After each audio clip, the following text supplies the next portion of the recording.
But really, it's just like any other conversation because people are selling all the time, whether they realize it or not. Like you're selling your partner on that home project. You're selling your friend on attending this event. You're selling your kids on eating their food. At least I am all the time. And it's the same kind of conversation. The only difference is you already know what motivates your partner or your friend or your kids, and you don't know with a prospect. So you just have to figure out what motivates them and then use that in the same way.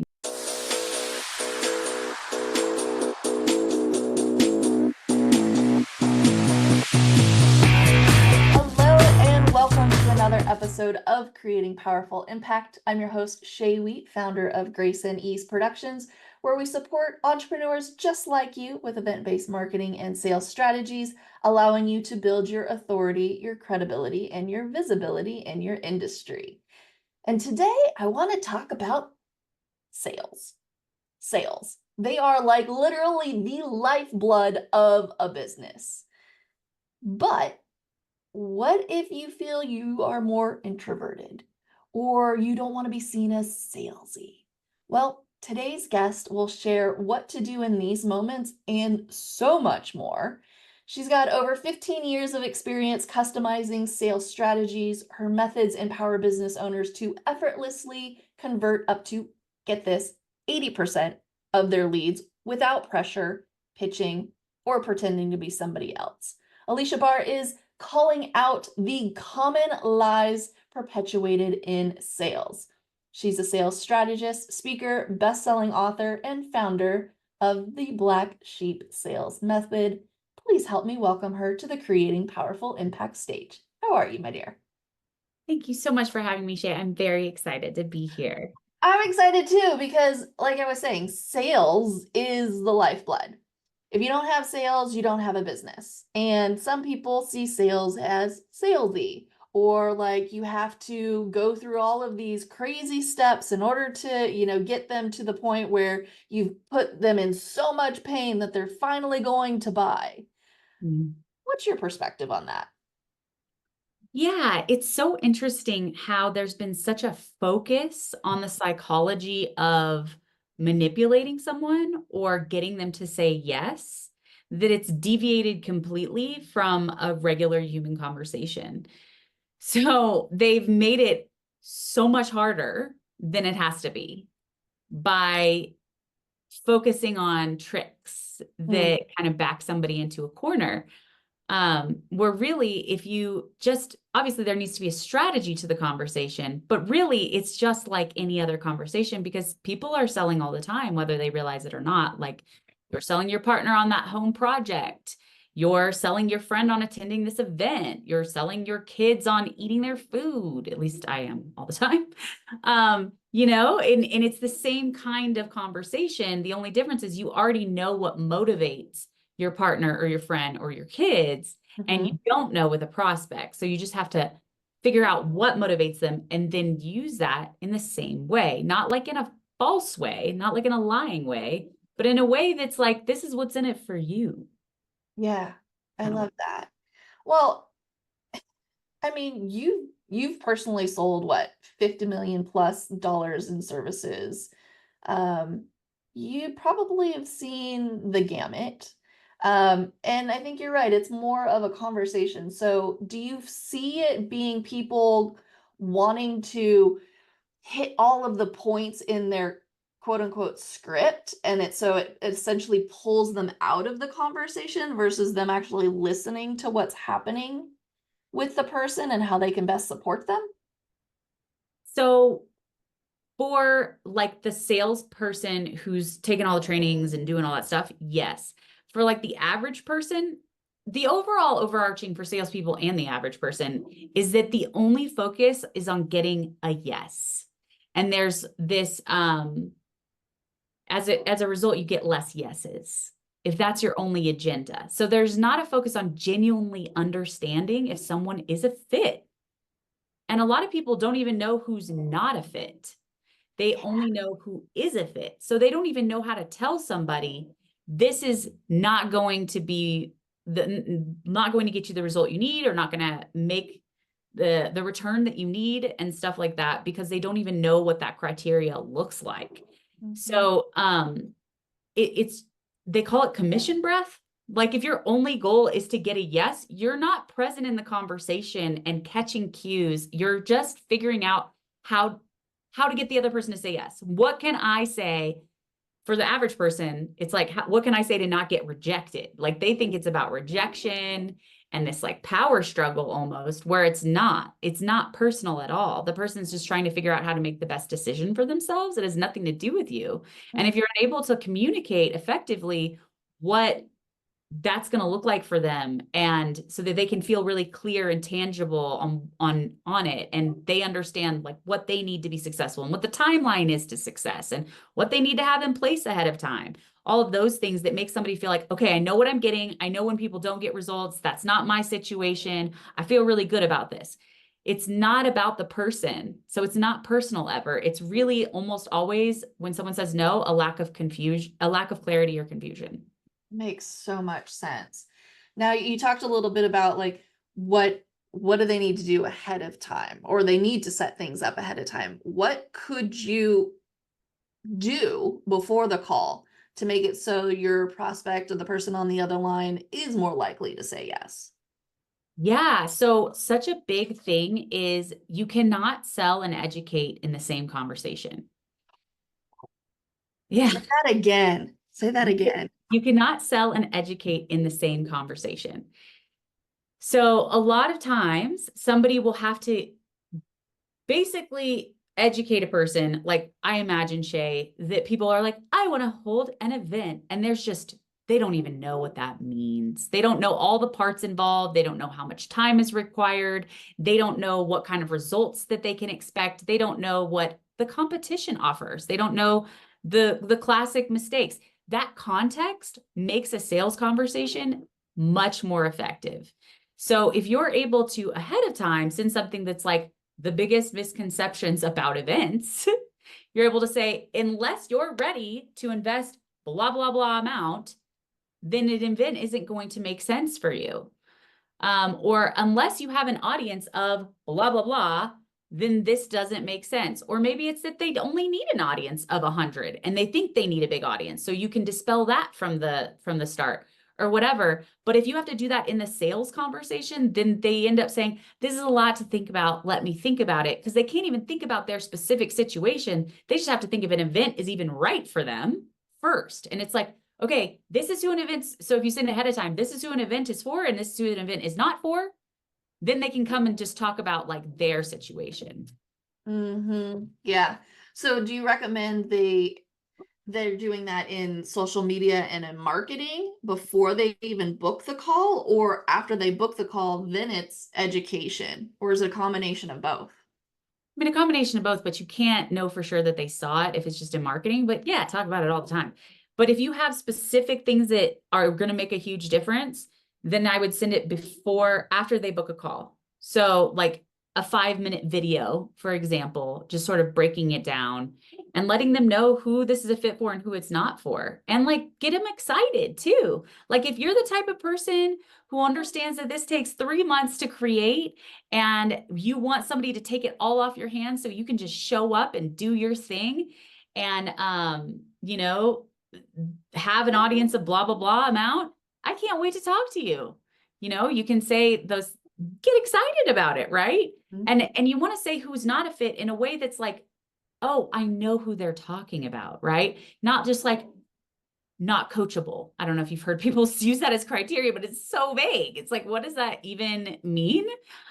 So being really specific, like if you need to make a return immediately, like within the first 30 days, or if you are expecting that you won't have any participation in this and that we'll do it all for you, or, you know, I worked with a guy who did SEO, but a different kind of SEO, because SEO is changing with AI, because AI is now producing the search results. So it's not just about keywords and links, right? And he would have to educate about this on sales calls all the time, to the point where people were just like mind blown, can't even talk about their situation. So ahead of time, we would need to send something that explained the evolution of it and say, if you're ready to embrace this evolution, I can't wait to talk to you. If you want to focus on keywords and links, cancel this call because I'm not going to focus on keywords and links because this Mhm. was happening all the time. Mm, that's good. Right. And so then you're not wasting their time. They're not wasting your time. You're actually talking to the correct audience member that you can serve and support. And then it's like, okay, great. Is it a good fit? Do we like each other? Can we work each other? This is the price point. Let's go. Right. Yeah, it becomes really about like it's just infinitely easier and it's a lot less heavy lifting. So when you're educating and selling the same conversation, it's a lot longer of a conversation. It's a lot more draining. The salesperson or expert that's selling their own service is often really frustrated because they've had this conversation so many times and you're just like, gosh, you don't know what you don't know. This is so annoying. Like, it's kind of hard to have empathy in that moment just because you've been in the situation so many times that it's just agitating. So it really takes all of that out of the equation and you're going to show up much differently in the sales position too, because you're like, great, you have the context. We don't have to talk about this, like, Yeah. Would you say, so it's like we have an intake form before they get on a call with me. So they say they want to call, they have to, find the date, and then they have an intake form of like, tell me about your event. Tell me about when is it going to be? How big is your team? What are you selling if you're selling anything? What type of event? So on and so forth, and all of those information. So in a sense, is that also a way to weed them out if they're like, fudge, this is not, I hadn't thought about any of these things yet? yeah, definitely. So I really advise to have some type of form ahead of time. And if somebody can't take 5 minutes to fill out a form, then they are not going to be a good client. So the form, a lot of times an issue can be that people are asking questions that they are going to ask on the sales call, or they're asking questions that are going to be really only necessary once the person's a client. So on that form, you really want to ask things that are specific to someone being a fit for your service. So in your case, instead of asking like, when is it in the title and stuff, you could ask, what stage are you at in the event process? I've got a date. I'm just researching. Like you could Mhm. ask something more along those lines instead of having like all of those answers add up to something. It could be really clear, like, okay, you're not far along enough yet. So it doesn't make sense. Come back to me when you have blah, blah, blah, blah, blah. Got Or it. or maybe you have a different package for people who haven't even started planning yet. And so you know how to direct the conversation when you talk to them. Yeah. Well, and it's like, okay, if you have three different ICPs, then I know which direction the conversation needs to go based on Yeah. the answers. Got it. Makes sense. Okay. Now talk about the introverts that are out there listening right now. Are introverts good at sales? How can they be Yeah. better? So Like, what makes them most effective? introverts are incredible salespeople. Oftentimes the best salespeople. So, first of all, an introvert has nothing to do with being shy. I'm actually an introvert. Me too. Um, you too? Yeah. Okay. So it's that the conversations drain you and you have to be alone to recharge. And the reason, my theory, is that the conversations or interactions with people are so draining is that we're so aware of the other person's experience. Like you are attuned to those social cues, like, ooh, they seem disinterested, or ooh, they seem to have resistance or hesitation, and da da da da da. And so you adjust so that you're always keeping the other person's experience in your mind. And I think that's really draining. However, it's very powerful for sales because you're able to pick up on when somebody's having resistance or hesitation or doubts or whatever. And extroverts are kind of generally speaking, they obviously they can work on this, but they're like, woo, I'm having a good time. So you're having a good time. Have you ever talked to somebody who just talks your ear off and is not picking up on the fact that you are dead bored? Yeah. Yeah. And then they're like, we had a great conversation. And you're like, I didn't say a word, like I You're didn't have like, what a chance to. conversation were you in? Because I was dying. Yeah. So that's an extrovert. They can miss all those cues and say, oh, we had such a great conversation. I don't know why nobody's moving forward. So it's also an introvert is a big pattern interrupt. They're not going to be loving small talk, which is like what you expect from a salesperson, is like small talk and charming and smooth and like high energy. And so as a result, you almost trust them less because it's so what you expect from a salesperson. But when somebody shows up and is just like, introverts have natural skills like listening and curiosity. Like they're genuinely like digging in, and asking a question based on the other person's answer, not just having a list of questions that they're asking. And usually empathy. They're really great at empathy too. And those things are extremely effective in a sales conversation because if someone feels like you see and hear them and understand them, then they feel like you understand how to help them Mm-hmm. as opposed to just selling them. So there's a trust built there when somebody is less high energy, like less talkative, like just, Yeah, in your face, talking over you, cutting you off. Mm-hmm. yeah. So there's a lot of power in just being different. Even if you are a shy introvert or an awkward introvert, people are just going to trust you more because you're not the typical salesperson. And you can even say, like, I feel really awkward about sales conversations, but I want to find out if I can help you. Yeah, yeah. And just call it out. I love that. Can you talk about now on the opposite side if somebody essentially ghosts you? Yeah, so ghosting happens because of things that did not happen in the sales conversation. So, a lot of times, like I was saying, the reason that someone's not moving forward is a lack of clarity or confusion.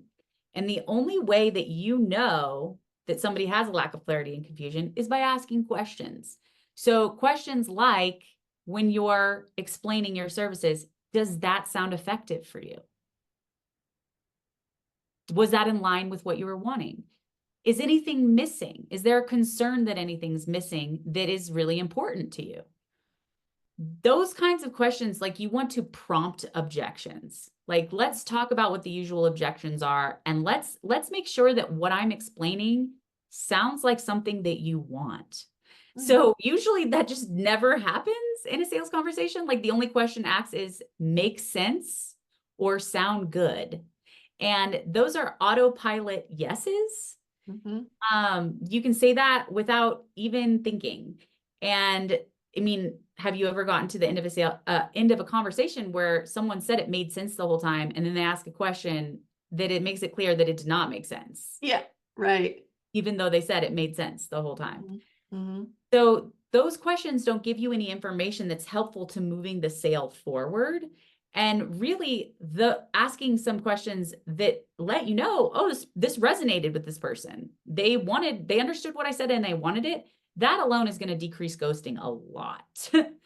um, Now, if there's still ghosting happening, I mean, there are some ways to go about reaching back out to them, like there's really powerful sales collateral that you can send. So a lot of times you'll have a sales conversation, but you don't have a PDF or something of everything that you talked about. They're not going to remember. Like send them something that has a frame of reference. I'm also a huge fan of a 48-hour incentive. Like not a discount necessarily, but it can be like an added value thing. And you let them know, hey, like for you, maybe it's like, this would be a crazy 48-hour incentive, but like an on-site support. We'll offer on-site support, which is usually blah, blah, blah amount, if you move forward in the next 48 hours. And we just do this because we have found that if we don't give a clear reason to move forward, it's really easy to just put it off. And then in 3 months, you're still struggling and not having the event. So it's here, the price isn't changing, but this is here if you need a carrot to move forward sooner than later. And like framing it like that helps a lot too. And being able to follow up with them and say, like, did you want to move forward in the 48 hours? Like, did you need an extension on it? Like, what's going on? You can kind of understand the full picture a whole lot more and have these reasons to follow up that aren't just like, do you have any questions? Yeah. Or saying the words, I'm just following up, I'm checking in, right? Circling back, touching base, do you have any questions? All of that is just basically saying, are you going to buy my thing? So you really want to Versus follow up providing some extra with value. value. Yes, Yeah. That makes a lot of sense. exactly. Perfect. Okay. So Holy cow. Like you and I can probably talk sales forever. Yeah. And we might have to do another podcast for it because I know you're doing a ton of things with building sales teams and supporting people. Like that's a whole nother thing that I think would be really cool for our audience to learn about. But for now, Yes. what is the best way for somebody to connect with you and hear more from you? And do you happen to have a gift for our audience? Yeah. So I would say go to my podcast, Sales is Not a Dirty Word. And I have these solo episodes where I break down little pieces of my methodology. They're like 10 to 15 minutes, and people will listen to those and implement and get results. I get messages all the time about it, which I love. So if you do that, please let me know because I love hearing it. And then I also have the 5 steps to cringe-free sales, as well as a book that is coming out very soon. Love it. So we will have the link to that gift in the show notes, and we look forward to hearing more about the book as well. Maybe that'll be a good time to bring you back on when the book's launched, and then we can talk about the other pieces that I think would be really super supportive for our audience. Because, you have the entrepreneur who starts out on their own and they're the salesperson, but as they scale and grow, you need to start bringing on team. And what does that look like? And how do you do that? And there's so many things that I see go wrong with it that I would love Mhm. your input and thoughts on. I could talk about There's a lot, right? yes. Yes. So my last question for you is, what is a takeaway or memorable note you'd like to leave our audience with? Like in general or specific to sales? Specific to sales, if you have it. Okay, so specific to sales, I would say do not do anything that does not feel good to you. So a lot of times you'll work with somebody that you maybe even paid, and they tell you to do something that you're like, this feels weird. If it feels weird to you, your prospect feels weird too. And there's no reason to do anything that feels weird in a sales conversation. So instead, really focus on what is getting you results. And if you're having a good time doing it, and if the answer to both of those things are yes, then keep going. And if the answer is no, then try something different. Yeah, beautiful. Thank you so much for being here. And I want to thank our audience for joining us on another episode of Creating Powerful Impact. I'm excited for you to take all of these sales lessons and these resources that you've learned here today, implement them, and create even more impact in your world. Until next time, have an outstanding rest of your day. Take care. Thank you so much for listening to the Creating Powerful Impact podcast. If you are a successful coach, speaker, author, or thought leader who would like to be on this program, simply visit creatingpowerfulimpact.com/guest. If you are someone who got something out of this interview, would you please do me a favor and share this episode on social media? Just do a quick screenshot with your phone and text it to a friend or post it on your socials. Also, if you know somebody that would be a great guest, tag them on social media to let them know about the show and include the hashtag Creating Powerful Impact. I love seeing all of your posts and great guest selections. We are regularly putting out new episodes and content.